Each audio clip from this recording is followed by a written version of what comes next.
But there's also days that are not so good, and we have to address them, do we not? Through all COVID and everything, many, many, many tough days and a lot of tough decisions. And today is surely one of those tough days. But I don't run from the tough days. And that's why I'm here in front of you right now. Now, I really anticipated to not be in front of you until probably tomorrow or Wednesday, because I wanted to really get through and digest all the stuff about the investigation that was concluded on Friday evening. Nevertheless, some new happenings happened just a little while ago, earlier this morning. Now, I want to tell you exactly what happened. So you won't have any doubts. Here's exactly what happened. Last night, probably at 11:30, the captain of my detail, Captain Drew Pendleton, was on the phone with me, and he told me that Colonel Cahill was very insistent and needed to talk to me very badly. Well, I don't run from anyone as far as their request to talk to me. I've tried to always honor that. In doing so, I had Jan come over to the house earlier this morning. We sat in my driveway and talked. The first thing I told Jan was, Jan, there is no pathway here. There is no pathway that absolutely you can remain as the colonel of the state police in the state of West Virginia. But I'll listen, and I did. And Jan went through many, many, many, many situations on a lot of stuff. While there's surely issues and things that I do not agree with, Colonel Cahill on, I listened. I want to just say this, that along the way, he has served us as a colonel for the last 6+ years. There's no question whatsoever there's been a lot of good come. Before that, if we'll look back at Jan's life, Jan Cahill served in the state police, I think, for 11 or so years. I don't know exactly the number of years. Then first and foremost, he was a Marine. And then out of that into becoming the sheriff in Greenbrier County, and then the colonel of the state police. He's a proud man, and literally through all those years, I think what has happened here is just this. While there surely was good, there's surely bad judgment at this point in time. Bad judgment leads to bad things.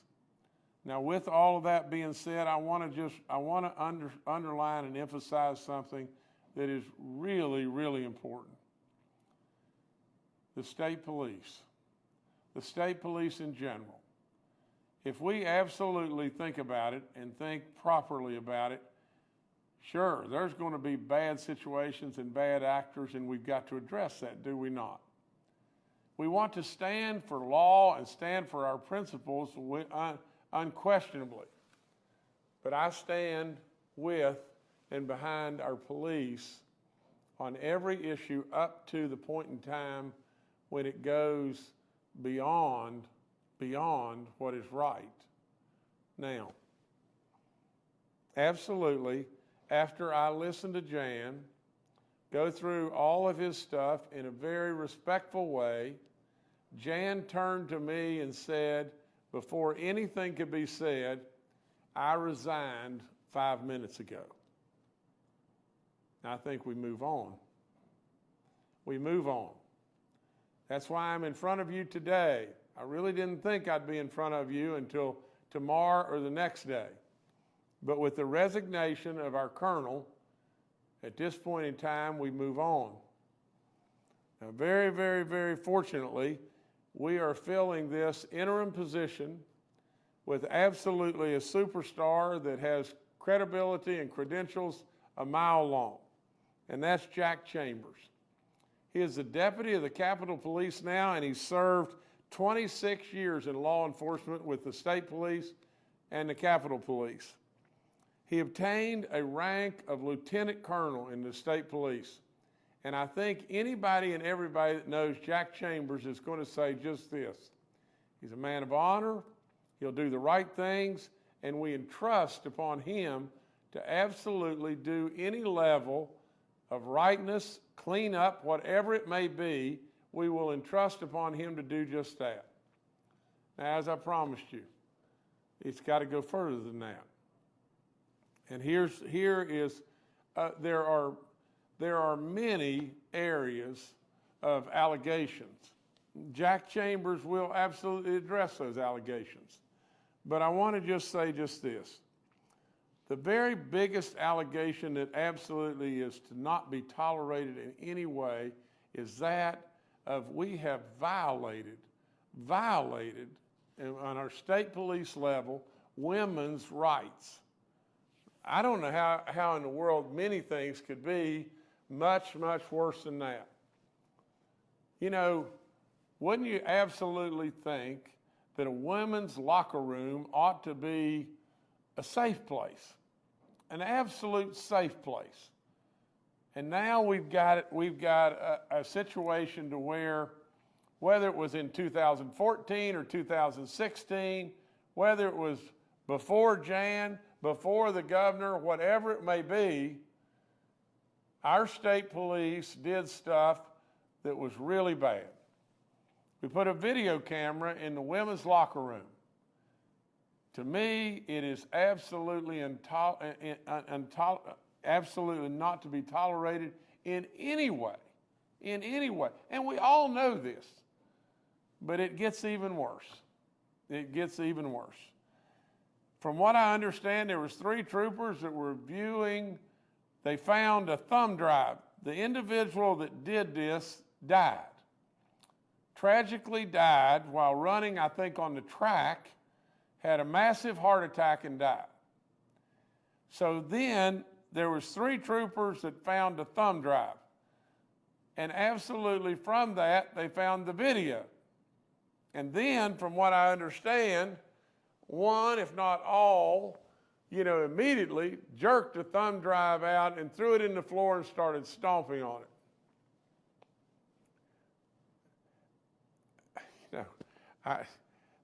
You can't make this stuff up, can you?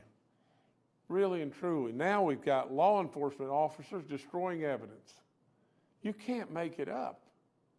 It is absolutely just not to be tolerated in any way. Without any question, I am telling Jack Chambers immediately to launch an all-out investigation, and maybe we won't be able to recover much information. Maybe many troopers or whatever are long gone and everything. Maybe there's no way to recover evidence, but we ought to try. We ought to try, because we're better than this. We're absolutely better than this. Then another item that we have is a casino. At the casino, right down here in Charleston, or South Charleston, Cross Lanes, there was a man playing one of the video machines. There was a state trooper close by. Some way the man got up and an envelope that he had, fell out in the seat, and I think he went on to the restroom. There's no way to look at this other than just this. The trooper picked it up and took the money. Basically, any way you cut it, that money was stolen. And then, as far as us doing a quick investigation and getting right on to what we should get on to, we didn't do that. I'm asking Jack Chambers to reopen that investigation and handle it properly. I don't know what in the world else we can do other than replace, not tolerate, and move forward. Now, in addition to that, we have had an individual, a loss of life on I-81. I've seen the video. The video is very, very concerning. The investigation is ongoing at this time. Jack Chambers has got to really get into this as well. Now, let's again be really fair. The troopers of our state police, whether they be the supervisors, whomever it may be, do a lot of great work every day. They have a lot of tough situations. We call upon them right out of the get-go. We call upon them when we're in the worst need. They're the first people we call. Absolutely the dumbest thing in America, the dumbest thing of all to me, was when people said we need to defund the police. We need to support our police. Not to the point of passing or mowing past the fence, but we need to support our police. And we need to clean up our own houses when we have a problem. It's a bad day. It's been a bad day ever since, people started coming out with allegations, and the more we dug, the worse it stunk. So with all that being said, I want us to all realize wholeheartedly just this. We're going to clean it up, and we're going to absolutely make it a place of honor beyond belief. But don't ever forget all the goodness that has already been going on and all the goodness that continues to go on every day in this state. A lot of real good people, and they don't need to have rocks thrown at them. These people are doing good work, and they're doing good work every day, and we should stand rock solid behind them. We'll clean up the bad stuff. We'll clean up the bad eggs, and we'll clean up the bad stuff. That's what we do. That's what I've done from day one. Support, but absolutely we'll clean up the bad stuff. Now, I've got one other thing, and I'm going to read this to you, and this is only one sentence.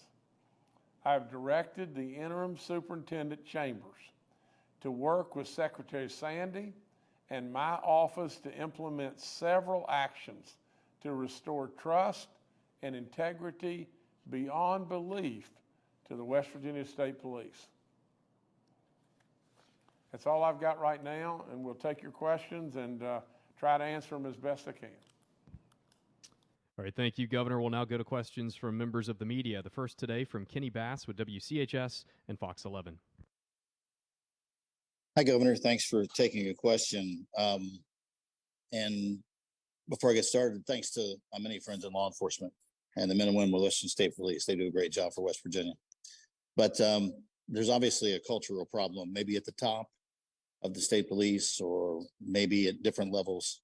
Besides changing personnel and changing leadership, what can you do to facilitate deep-rooted changes within the organization, such as training procedures, such as the number of appointments that the colonel gets whenever they're appointed superintendent of top brass? I believe it's 19 appointees. Should these things be looked at as a way to maybe make some institutional changes where stuff like this just cannot ever happen again? Thank you. Kenny, to be perfectly honest, whether it be oversight or it be accountability, it be the number of appointments and everything, all of this needs to be looked at. No one wants to tolerate what's going on right now. And to be perfectly honest, let's just be completely fair. Sometimes when stuff gets going on like it's going on right now, piling on happens maybe beyond what we should do. But absolutely, without any question, this needs to be the most sparkling, the brightest, the proudest of the proudest. Just think how, a trooper feels today on a call tonight, a domestic violence call, and really and truly, he's concerned in every way. Who's got his back? Who's got her back? Uncertainty, doubt, everything that can crawl in is just terrible to that trooper that today is trying the best they can to protect us and help us in every way. Kenny, so many things, whether it be a better culture, less appointments, absolutely better training, whatever it may be, we want to absolutely go way beyond the call to try to make it better,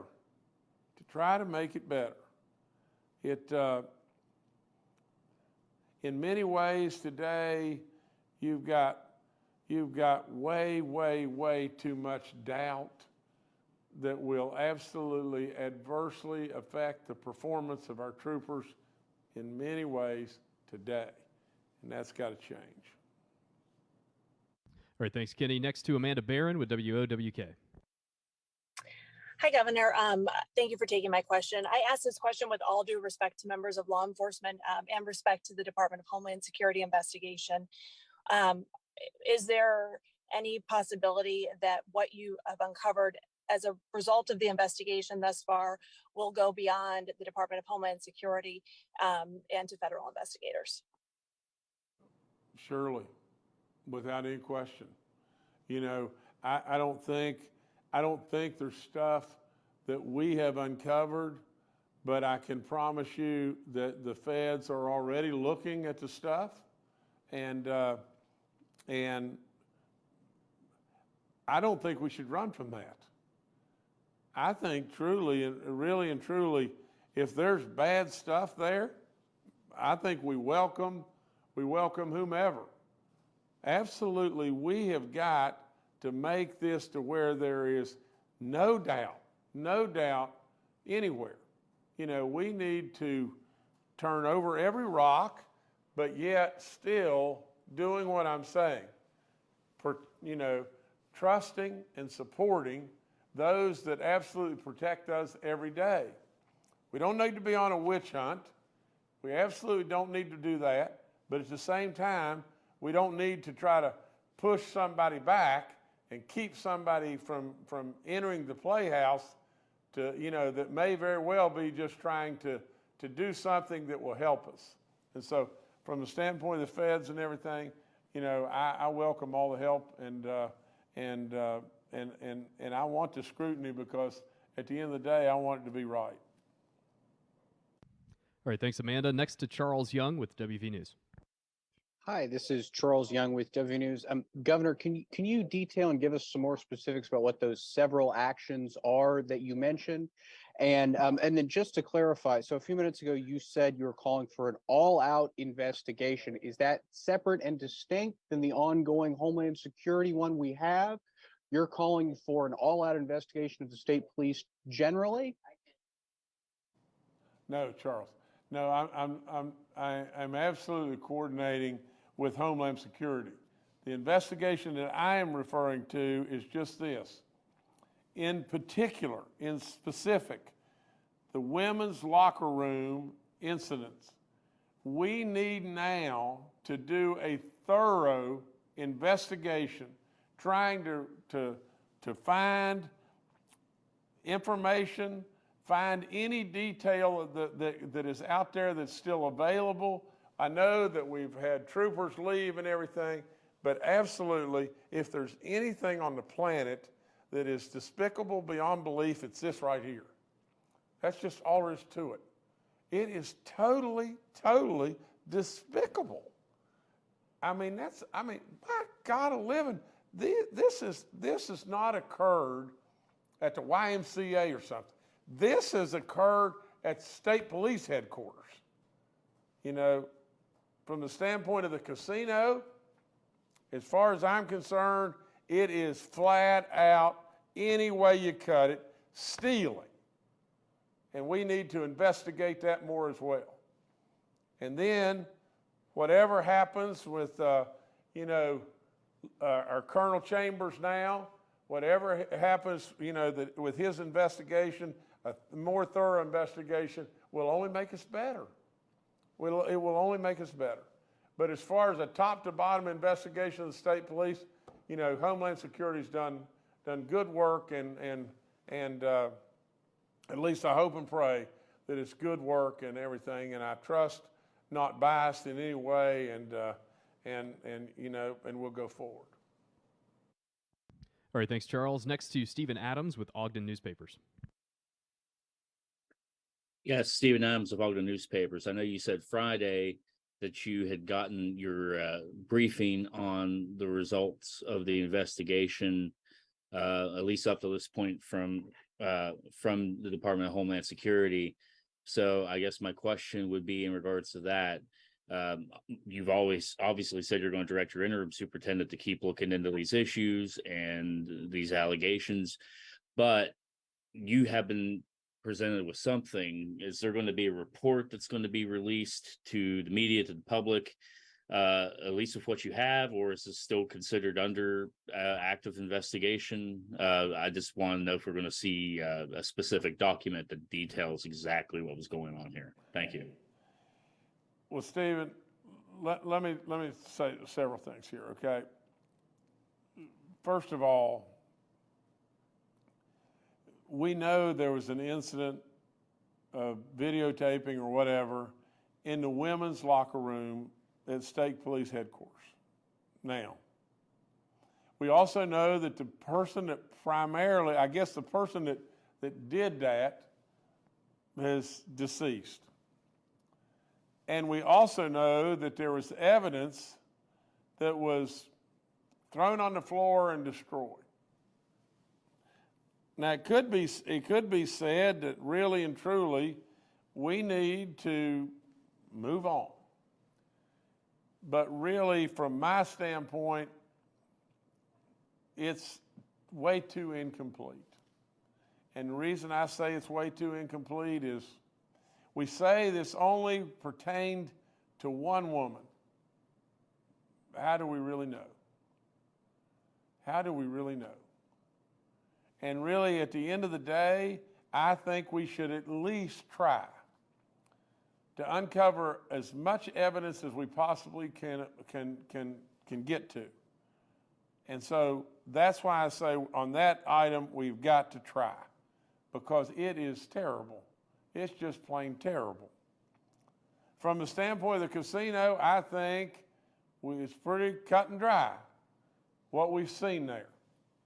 But I do think we need to do some more work there as well. The situation on I-81 is under investigation at this time, and autopsy reports are not in, and on. But that is a very concerning situation. We have a loss of life there, and it's very concerning. Now, from the standpoint of, will the report and the investigation be kept confidential and everything? I guess that's an answer for Homeland Security and maybe not for me. So, there'll be much more, and maybe right now, my chief of staff is with us, out there on Zoom, and maybe Brian, you could answer that a little bit better.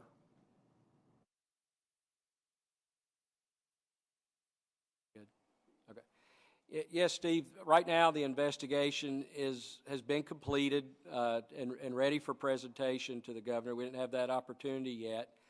There is matters that require additional investigation. There were allegations that were made that we were looking into, and that would continue on. There are some that we've closed out, quite frankly, that we've determined there wasn't sufficient evidence to move forward on. So we were prepared to provide all that information to the governor early this week. Obviously, this situation occurred this morning, has precipitated this announcement today. It would be our intent, and it is the direction of the governor, that now Homeland Security and Colonel Chambers with the West Virginia State Police will cooperate with one another and continue on those matters the governor has indicated will be further investigated. Some of these information that we have will be provided to them so that they can assist with and conduct their own internal investigations. Those matters will be then referred back up through Homeland Security to the governor's office for final review. All right, thank you, Stephen. Next to Mark Curtis with Nexstar Media. Good afternoon, everyone. First, a procedural question here. Did I see Colonel Chambers sitting there, and is he available to talk about this whole issue? I think he's sitting out there. Okay. No, Governor. No, maybe I didn't really see, Mark. I can't see anyway. I thought I saw some other people sitting there with Brian, so I just didn't know. I think that's Secretary Sandy and someone else, and they were only there, from the standpoint that if I couldn't answer one of your questions, I was going to refer out there. All right. Well, let me go ahead with my question then. We're talking about some of the highest ranking members in the state police, majors, lieutenant colonels, people of the upper echelon of the department. I know there was a previous incident, Governor, where you recommended or you wanted, or at least maybe conveyed through Brian Abraham, wanted a trooper dismissed, fired, and the previous superintendent allowed him to retire rather than fire him. Does Colonel Chambers have the ability to fire any of these people? Does he have that authority, or are you going to give him some direction on that, whether these people should be fired or retire at their choosing? I think I can answer that, Mark, but really and true, I believe that Brian Abraham maybe can answer it better than I. I think from my standpoint, people, in this situation, this trooper should have been fired right on the spot, in my opinion. I mean, it's black and white as black and white could be, but I think there's all kinds of rules and laws and everything under the sun that maybe is difficult to do. But Brian, maybe you could answer this better than I. Mark, I've already met with Colonel Chambers today, and he is aware that he is going to be vested with full authority to handle personnel matters as the evidence would take the investigation. There are no individuals on any kind of protected list or an untouchable list, that he's to review all these matters and then bring them back to us for consideration on how discipline would be meted out if necessary. So to answer your question, I think he is being given free rein to, at the direction of the governor, conduct the investigations that have been directed by the governor and Homeland Security, and then upon completion of those, make recommendations to the administration as to what the proper disposition should be. All right, thank you, Mark. Next, we'll go to Anthony Kahn with WCHS TV.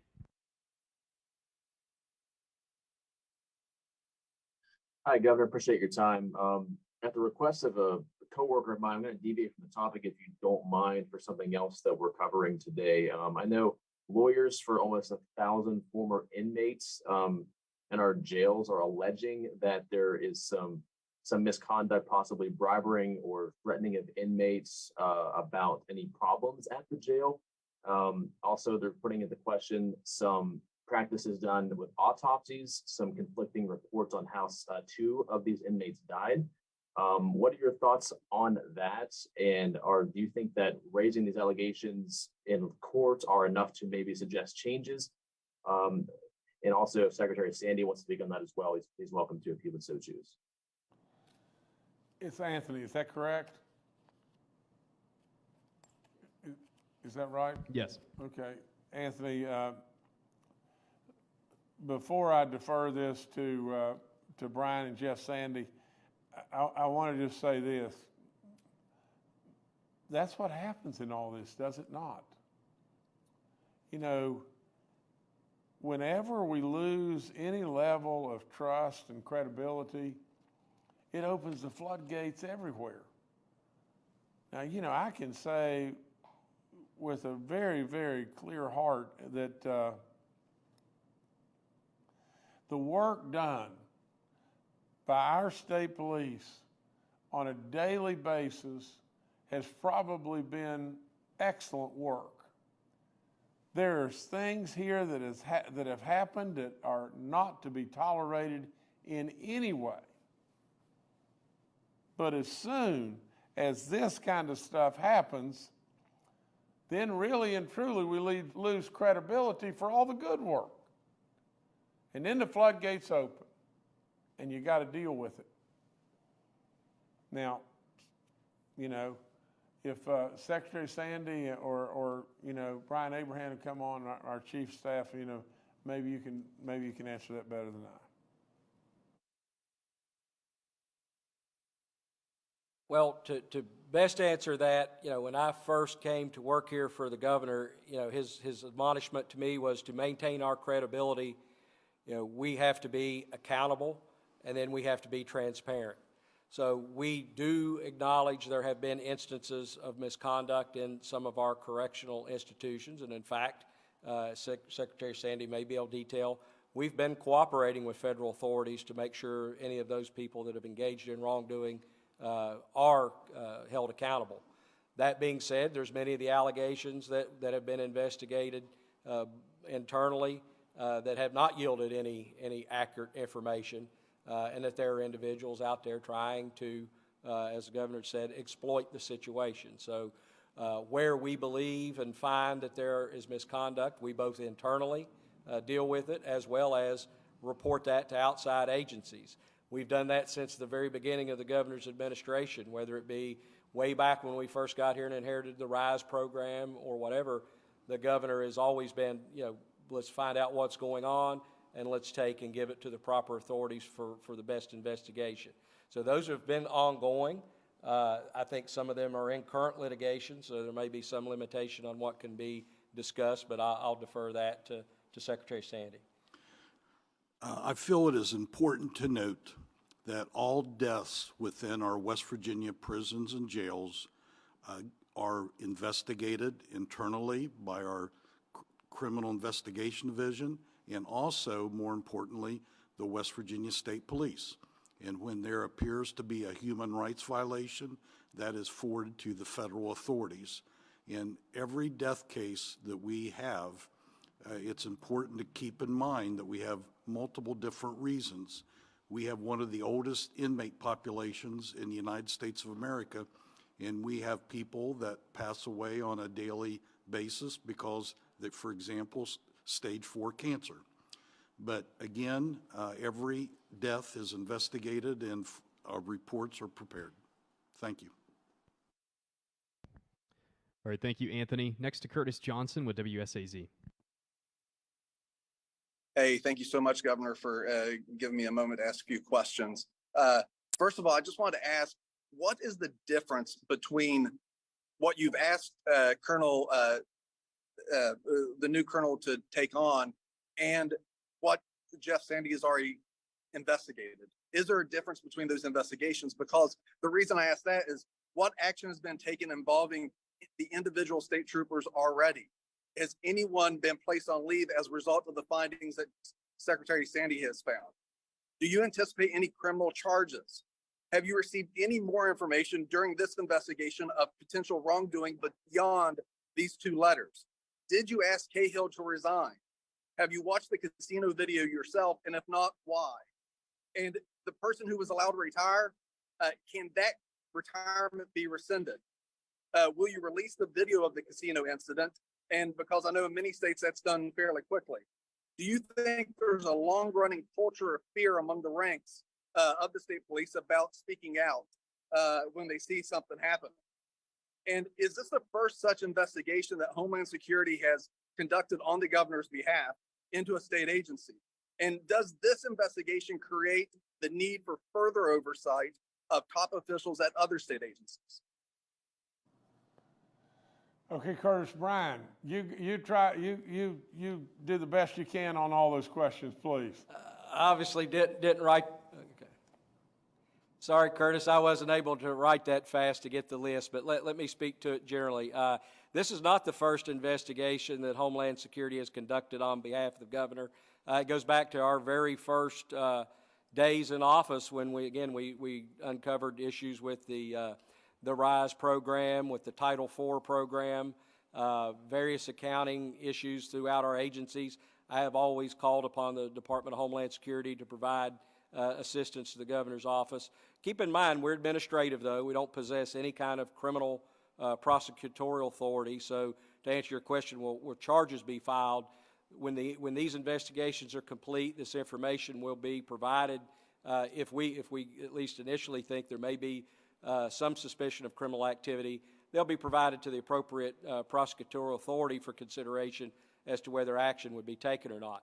With respect to investigations that have been concluded by the state police, it's the intent of the governor that those matters be reopened, as he said earlier, to consider whether or not they were dealt with appropriately at the state police level. And that's where I think you'll see a better coordination between the Department of Homeland Security and now Colonel Jack Chambers, in that these investigations will become more joint, so that there can be an assurance that they're more transparent, and that information be provided back up to the administration to ensure that going forward things are done in a proper manner. And the only other thing, Curtis, I could add this to that and everything in regard to an additional investigation or an additional really hard look at what went on in the women's locker room, you know, and or the casino situation and everything. It would be fine and dandy with me to disclose the tapes. I have no, you know, I mean, I want it to be 1,000% transparent. You know, you go back and if Brian Abraham said it just a second ago, but we don't have the tapes in regard to the locker room situation, but we do have a tape in regard to the casino situation and the I-81 stuff. But the I-81 stuff is under investigation and everything, and we'll get to, we you know, so but as far as the tape of the casino, I have no qualm whatsoever about giving you the tape of the casino and everything, if we can legally do that. And I don't know that we can legally do that, and that's the question really for people that have that answer better than I. But I can tell you just this. It's just not good enough for me. That's all there is to it, to just say, well, we don't have a tape, you know, on what's happened with the women's locker room. And since we don't have a tape and the man that did this is dead, well, what else can we do? Well, I don't know. I don't know what else we can really do. But we can dig and try to find out any and everything else we can. First of all, the women of the world need us to do that. And second of all, absolutely, without any question, we destroyed evidence. Our police destroyed evidence. We need to get to the bottom of that. And Curtis, we will. And I hope that Brian and what I've added answered most all your questions and everything. But there's no way in the world that acts like that I'm referring to the women's locker room or the casino, and probably a whole lot more here as Jack Chambers gets in more and more and more detail and everything. But the bottom line, first of all, it won't be tolerated. Y'all know me well enough to know that I'm not going to put up with stuff. I'm not going to do it. You know, if you go back to what Brian Abraham's telling you in regard to the RISE program and some billings that were going on at that point in time, the very second that it got to my attention and we really dug right into it, what was the first thing that I said? Take it to the federal prosecutor. Take it right now to the federal prosecutor. Absolutely, it was taken to Mike Stewart right off the get-go, and he did the right stuff with it. Absolutely, that's the first thing that I did. The very first thing that I did. We don't need to tolerate stuff like this when it comes to our attention and everything. We do investigations. We absolutely make sure that people are not getting rocks thrown at them that's unjust. We absolutely try as best we can to be fair. But West Virginia has done so much good. West Virginians expect so much, and deservedly so. But with all in that, this kind of stuff does nothing except have others on the outside say, yeah, that's West Virginia. That's the West Virginia we know. It tears us down. And the only way to straighten it up and to right the boat is to absolutely say, we're not going to tolerate it, and we're going to get to the bottom of it, and no matter what it takes, we're going to get it right. Don't forget all the good that these people have done and these people continue to do for all of us every day. Don't forget the good of the very people that you call first when you're in trouble. We got a lot of great people. We got problems here. We're trying to address it. It's the best I can say. Anyway, thank you so much. Thank you.